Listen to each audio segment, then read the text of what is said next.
Hi friends, welcome to food round up.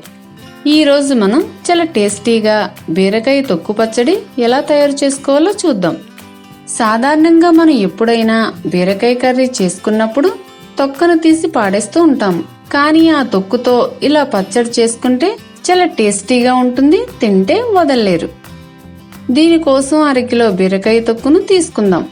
బీరకాయ నుండి తొక్కను చెక్కేసుకున్న తర్వాత 2-3 సార్లు శుభ్రంగా కడుక్కుని ఈ తొక్కును సిద్ధం చేసుకోవాలి.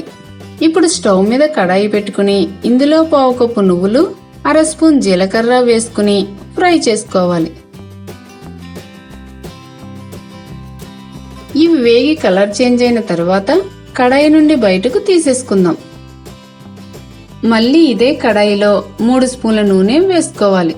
నూనె హీట్ అయిన తర్వాత 10 పొట్టు తీసిన వెల్లుల్లి, 15 పచ్చిమిరపకాయలు వేసుకుని వేయించుకోవాలి. పచ్చిమిరపకాయలు బాగా వేగిన తర్వాత బీరకాయ తొక్కును వేసుకుని అటు ఇటు కలుపుకుంటూ వేయించుకోవాలి. ఈ బీరకాయ తొక్కును 5 నిమిషాల పాటు నూనెలో మగ్గనివ్వాలి. బీరకాయ తొక్కంతా బాగా వేగి ఇలా దగ్గరకు అయినప్పుడు స్టవ్ ఆఫ్ చేసుకుని చల్లారనివ్వాలి. చల్లారిన ఈ తొక్కును మిక్సీ జార్లో వేసుకోవాలి. అలాగే ఇందులో వేయించి పెట్టుకున్న నూపప్పు, కొద్దిగా చింతపండు, 1 స్పూన్ ఉప్పు వేసుకుని మెత్తగా మిక్సీ పట్టుకోవాలి. మనం వేసుకున్నవన్నీ ఈ విధంగా నలిగితే సరిపోతుంది. ఇప్పుడు తాలింపు కోసం స్టవ్ మీద కడాయిలో 2 స్పూన్ల నూనె వేసుకుని అది హీట్ అయిన తర్వాత 1 స్పూన్ శనగపప్పు, 1 స్పూన్ మినపప్పు, 1/2 స్పూన్ ఆవాలు, 1/2 స్పూన్ జీలకర్ర వేసుకుని వేయించుకోవాలి. ఇవి కాస్త వేగిన తర్వాత కరివేపాకు వేసుకోవాలి. చివరిగా 3 ఎండుమిరపకాయల ముక్కలు వేసుకుని 1 నిమిషం పాటు వేగనిద్దాం.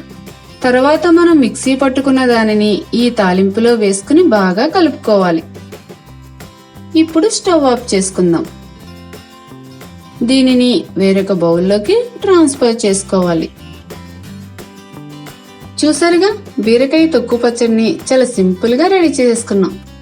ఇది రైస్ లోనే కాకుండా ఇడ్లీ, దోశ లాంటి టిఫిన్స్ లో కూడా చాలా బాగుంటుంది. ఈ వీడియో మీకు నచ్చినట్లయితే లైక్ చేయండి, షేర్ చేయండి. మరిన్ని మా వీడియోల కోసం ఫుడ్ రౌండప్ ఛానల్ ని సబ్స్క్రైబ్ చేయడం మర్చిపోకండి.